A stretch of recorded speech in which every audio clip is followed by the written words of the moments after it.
please welcome James Dixon-Box. Thank you, Stuart, and good afternoon, everybody. We hope you're having a wonderful day at BTTS. We're going to have a bit of a discussion today around accessibility, the accessible journey, and talking about the full customer journey, right through from booking to delivery and then aftercare as well. So I'm just going to ask my panel here to introduce themselves one by one. So first, if I come to Tess. Thank you. I'm a Blue Badge tourist guide, and the very first thing that I must say when talking in a discussion about accessibility is that as a Blue Badge tourist guide, that tag has nothing to do with accessibility. We're all familiar with the Blue Badge for parking. That was introduced in 1971. The Blue Badge for tourist guides has been around since 1951. So we are the country's professional tourist guides. We're qualified by a strict programme of examinations. We go through a lot of training. In the case of London and Scotland, 2 years of training. In the regions, a year. And after that, we're examined across 8 different exams. And we guide on coaches, in chauffeur-driven vehicles. Some of us are driver guides. We guide on foot. We guide in churches, other places of worship, museums, art galleries, and amongst us we have lots of languages. So personally, I guide in English and German, and I'm qualified for 4 separate areas. I've been guiding for 31 years, and I'm very lucky because I have a job which still excites me. Every day I go out guiding, I still love it. I love the challenges. And you might be thinking, what's my experience with working with visitors who are going on that accessible journey? And I would say that over the past 30 odd years, I've guided some groups where virtually every single guest is perhaps deaf, or in wheelchairs, or motorised scooters, or walks with sticks. I've worked on adapted coaches, but I also have worked with a lot of groups where just 1 or 2 people in the coach or in a car have got disabilities. But what might surprise you a lot to learn is that every time that I and my colleagues get into a coach, we can never be too certain that there won't be somebody on that coach who needs some extra care. So every time we get on, every time I start a job at the beginning of the day, I'm looking at every single individual. There's a reason why we call ourselves Blue Badge tourist guides, not tour guides. Yeah. Our job is as much about that individual person, the tourist, as about what we're guiding. Yeah. And that is each and every individual, whoever they are. Thank you, Tess. Coming on to Peter, if you can give me a quick rundown. Yeah, good afternoon. I'm Peter. I spent almost 40 years as a nurse, and the last 15 of those working in the Royal Air Force. Managed to pick up an injury which left me with a disability, but in the meantime I'd also raised a child with complex disabilities from birth.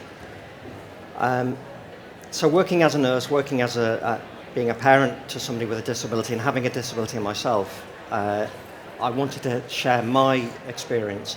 My wife also has a disability, so we set this company up a couple of years ago to try and raise awareness and to train people in disability awareness. So yeah, that's us. Lovely. And Deanne? Hi everyone, I'm Deanne, a cruise and accessibility specialist and a disability advocate within the travel industry. I've been disabled for 39 years, and I know I don't look old enough. And I have been in a wheelchair for just over 20 of those. So I have a lot of experience travelling as a disabled person, from an ambulant disabled person to a full-time wheelchair user.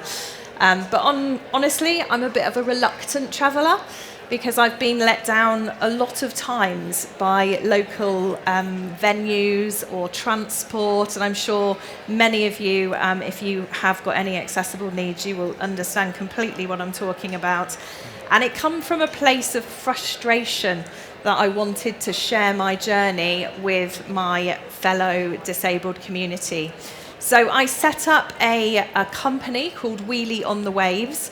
I specialise in cruising, so it does make a little bit more sense when you know that. And basically just sharing about accessibility within travel. Now, I know that there aren't many cruise lines here today, but I do think that the UK tourist travel industry can really learn from some of the policies and protocols that the cruise lines do put in place, as I find that cruising is actually the most accessible way for me to travel and see the world.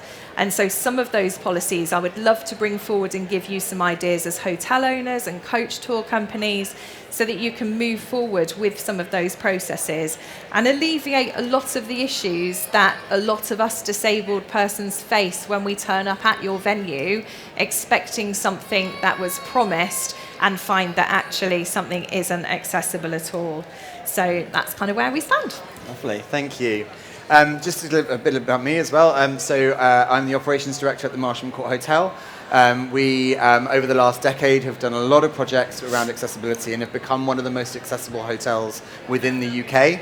That comes from a place of family experience. Within our family, we have a number of disabled people, and some of their experiences were really poor, actually, in our industry, and that's something that we really wanted to tackle. And so we started working very hard, and that was a long journey. We've done a lot of research with charities and speaking to like-minded individuals within the industry on where the problems are. So I'm going to focus now on the problems that people face in traveling. So Deanne, I'm going to come to you first. What issues have you faced personally traveling around, particularly in the UK? Yeah, so I guess the biggest issue that I faced is the gap between what is described as accessible and what actually is accessible. So to give you an example, a national international cruise line actually asked me to go to an event at their head office in Weybridge, and they wanted me to do some training. So they booked me into a hotel. They'd called ahead, they'd spoken to the hotel, and they'd asked them for a fully accessible room for me. And when I got there, they were all very excited to take me to this wonderful accessible room. Been travelling for a while to get there. So we go into the room. The first thing I see is a very wide door to get into the room, thinking, amazing, this is fabulous, we've nailed it. So we open the door, which is quite heavy but workable, get into the room. The room is huge. There is so much turning space, no issues whatsoever. I'm thinking, yes, it's all going to plan.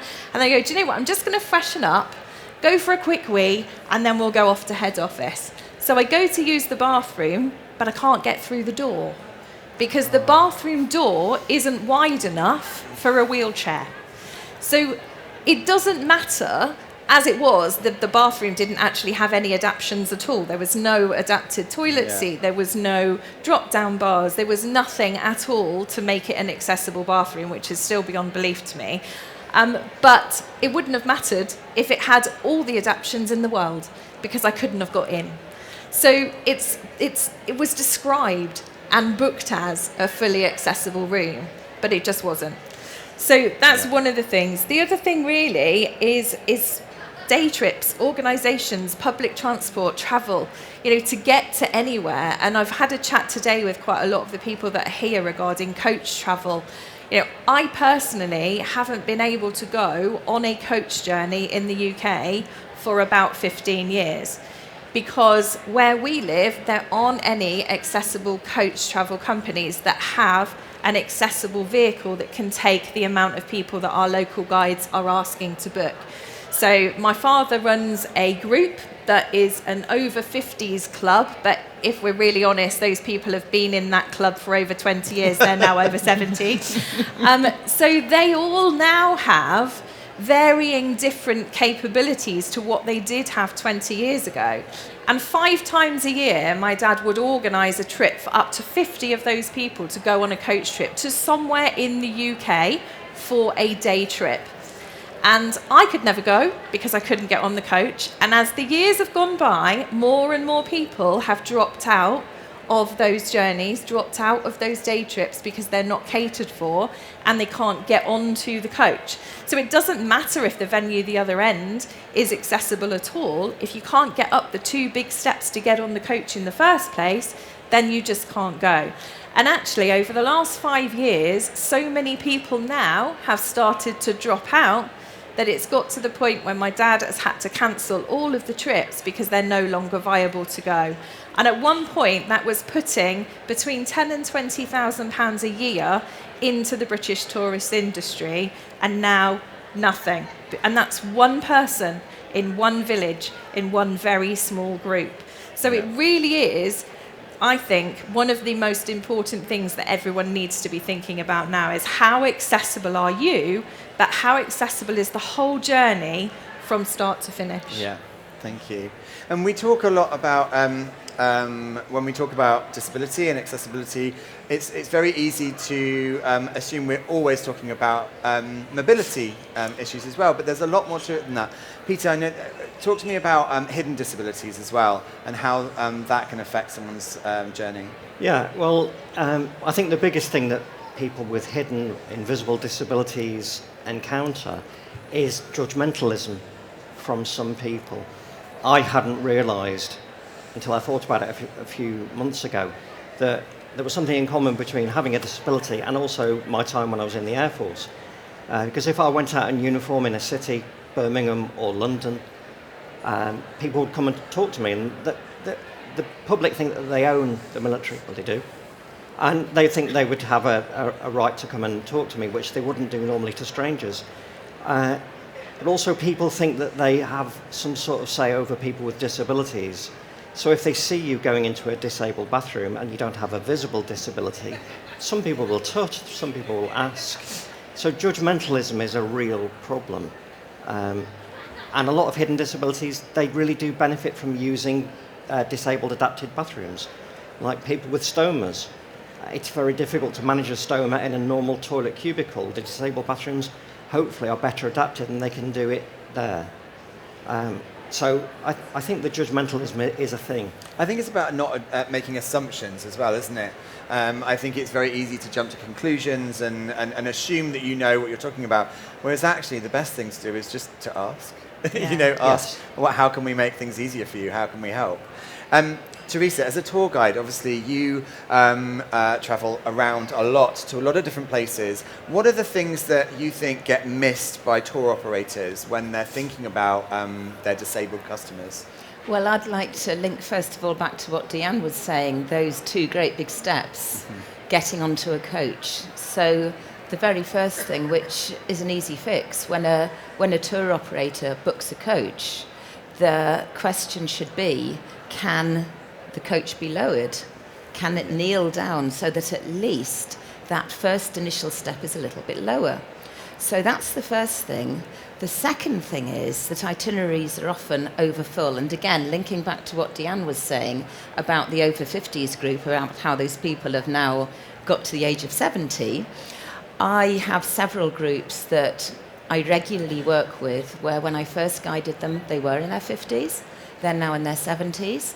They give me total control over the itinerary, and the itinerary is getting smaller and smaller all the time because so often tour operators make their itineraries so overambitious.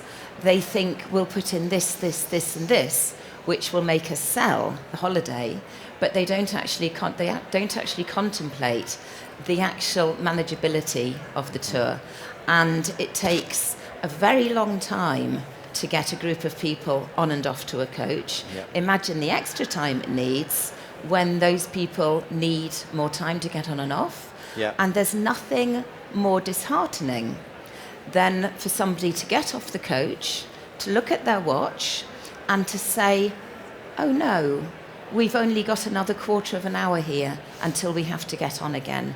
So that's... And actually, when you think about that, the experience then becomes a bad one because they think they're going to be able to see all these different places, and then when they get there, they're going to be disappointed, and that can be really bad for them booking a future holiday. It's worse. It can be much worse. It's worse.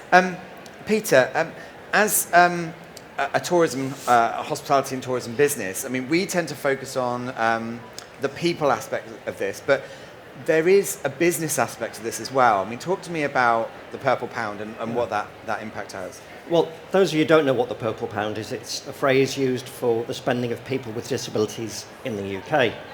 And the Purple Pound is estimated to be £279 billion per year in the UK, and it is an estimate. But I've done some other figures as well. In 2024, UK tourism accounted for £58 billion. So that's £58 billion for UK tourism. We know that about 24% of the British population have a disability.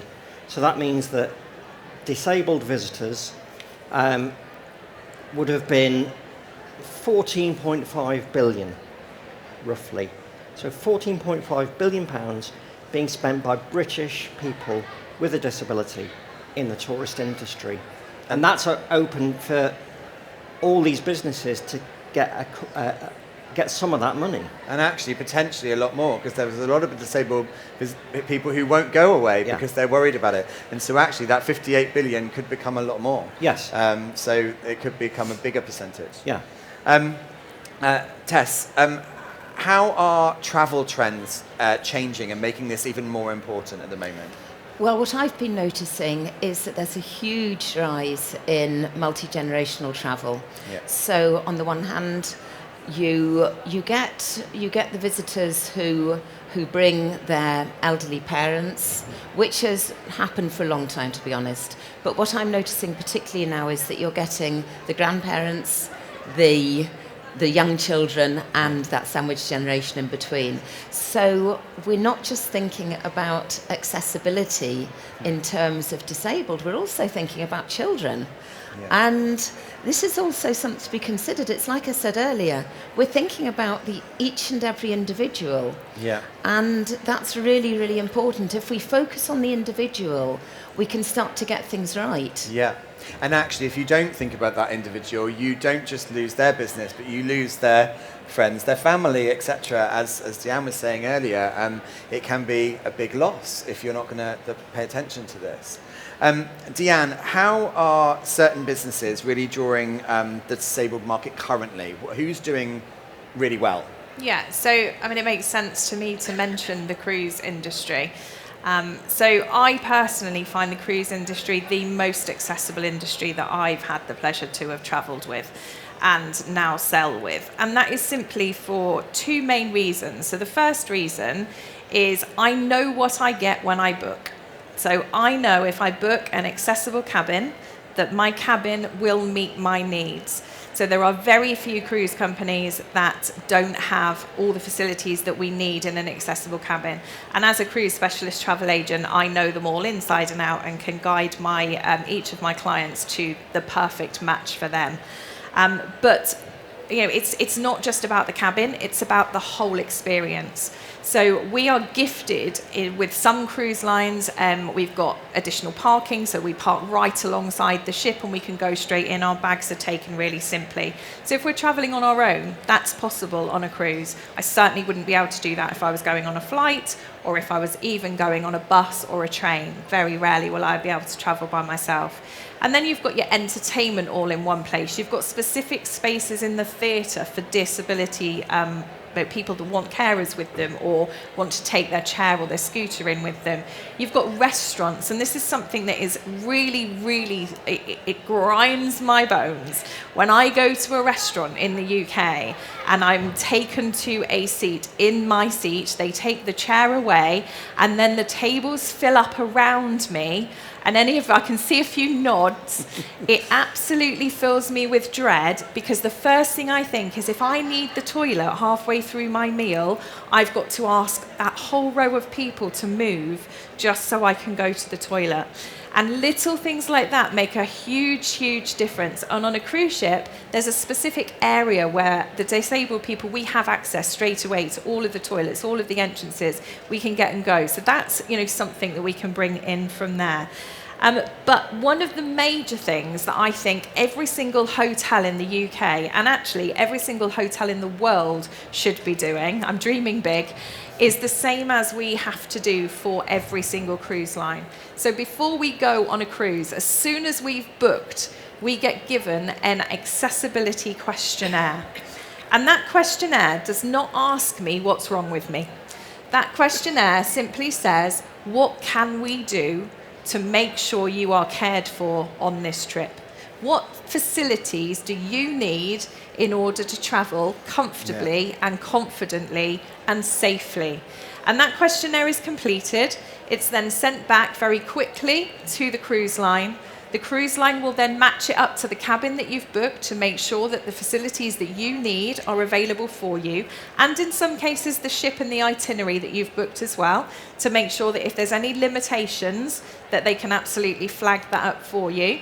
And a really good example of that, I know they're here today, is Fred Olsen Cruise Lines. So I work very closely with them, and there's been a couple of different itineraries that we've booked and then found later they've added in stepped ramps, and so it's no longer accessible at that port, and they will let me know and we can liaise with the client and see if that's something they want to continue with. But at the moment, I have never stayed in a hotel in the UK, and I have stayed in quite a few hotels, not all of them, but many of them. I have never stayed in a hotel where I've had all of the facilities I needed when I arrived. And I've never had the experience of finding the information on the website that I need to make a conscious decision about whether that hotel is suitable for me before I go as well. I found it very difficult to find that information to make an informed decision. So something that I think we all need to look at is, if you are an accessible hotel, accessible company, if you've gone to the expense of putting in place something that is accessible and open to all, if you don't let people know about it, they're not going to come. So all the different things, really, taking away from today, get the information before that person turns up on your doorstep. And just like Tess was saying earlier about a negative being, actually, if somebody has a bad time or if they don't end up enjoying themselves, they're not going to come back. Let me tell you, there is no one more loyal than a disabled customer. Okay? If they have a wonderful experience with you, not only will they return and their family return, but everybody that they tell, and there's a lot of people that they will tell now, we have social media, and they will also come to you. But it works the opposite way too. If someone turns up at your hotel because you have put on your website that you have an accessible room, and then they turn up and that room is not usable, and their holiday, their tour, whatever, is completely not useless anymore, then that will also spread very quickly. So it's about your reputation and your business too. You've reminded me, Deanne, that you haven't been to our hotel yet. I haven't. As you know. You need to come. I love your website though. Thank you. I do.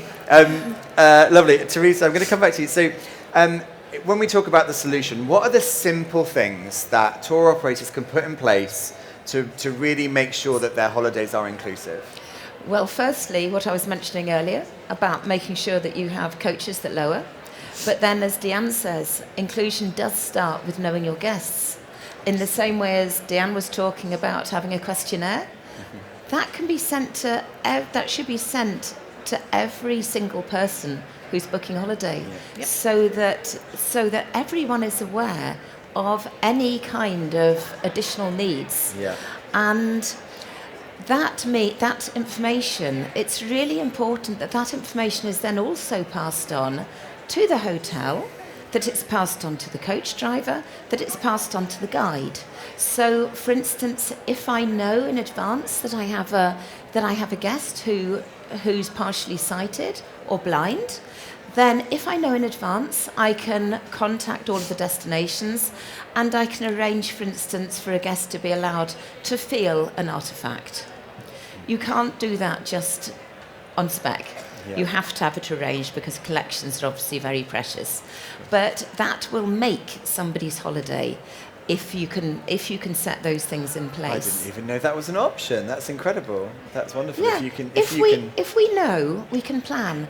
And we want to do everything we can to make sure that a guest's experience is the very best it can possibly be. I mentioned I've been guiding for 31 years. It's only because I love showing people our country and I love rising to the challenges that I can do that. Yeah. So I would say very, very important to make sure the practicalities are sorted. So the dropping coach. Yeah. Very important to ask people what they need. Yeah. Very, very important. And then telling guests what to expect. So when you publish an itinerary, it is no good saying, we have got an experience going up the tower of Liverpool Cathedral and there are lifts. The person who is in a wheelchair who thinks they can just go into the lift and rise right to the top of the tower is going to be so disappointed when they discover that actually there are 2 lifts and 108 steps. So instead of saying this is what you're doing, also include the information that's needed for people to make an informed decision about whether or not the holiday that you're offering is suitable for them. Yeah. We're not, and this is the thing as well. I think, obviously, we think that everything should be accessible and wonderful. It's not practical to say every single place is going to be accessible. But as long as you tell people that before they go, they won't Absolutely. be disappointed. And it's really, really key.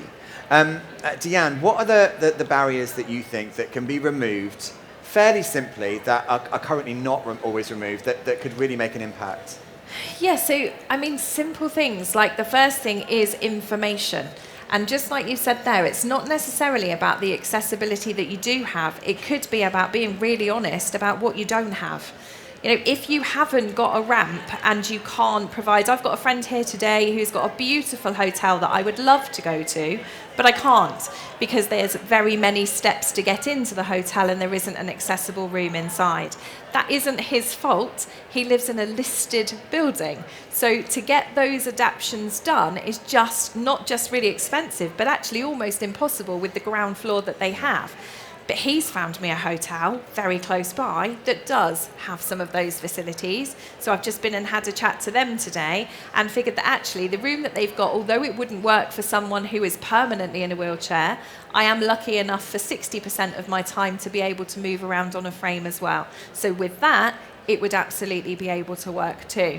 So it's about putting on your website every piece of information that you think would be useful and those that you don't think will be useful, because they probably will be. Yeah.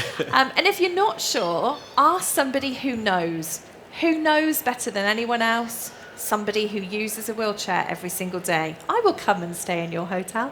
Yeah. But you can ask your local, go on Facebook, see if there's any groups locally that have disability advocates or people within the disabled community in your local area. Invite them in for the day. Ask them what they would need in order to make their life easier at your place of hotel or to go on the trip with you, whatever it is. So information, things like the height of steps to get into your premises, that should be on your website. If there is a lift, if there isn't a lift, if you have downstairs, so ground floor accommodation, if you have a restaurant that is accessible, if you have a restaurant that is a buffet so you can go and help yourself, is your food clearly labelled, or is it too high for me to get myself? Would I need someone for assistance? Is there someone there to do that for me? So little things can absolutely go a long way. This is all about giving a disabled person the confidence to use your facilities. And the more information you provide, the more confident I am that you're giving me that information and we can absolutely come and travel with you. There is no point, like I said, in you having the most accessible venue in the world if people don't know about it. But likewise, you don't want the reputation of being somebody that said something was there and actually it wasn't, and the disabled person has then not got their holiday to look forward to. I've heard horror stories of people travelling hundreds of miles to get to a place and having to turn around and go straight back again. Yeah, because they just couldn't stay. Happened to me for a few events. Yeah. And actually, you think of the amount of money that you're losing when it comes to that. We're talking about the purple pound, and we were having a conversation earlier, and I was saying that, you know, I was invited to a wedding, and I've been invited to a hen night to do with the wedding as well. It's a family member, but it's further up north to where I live. So my friend decided she was going to get a coach so that we could all go together on the event, and then we'd go back to the wedding. We would all get the same coach and go and stay in the hotels. But she couldn't get the hotel they particularly wanted, just wasn't accessible. It couldn't accommodate me. So they lost a booking. That wedding has just cost £35,000 for my friend to book. That hotel that wasn't accessible hasn't just lost the room that I would have booked, they've lost £35,000. So it might be expensive at perception, but actually a lot of the things that you think about, ramps, you can pick up ramps very, very cheaply from a mobility shop. They're around, well under £100 for a ramp.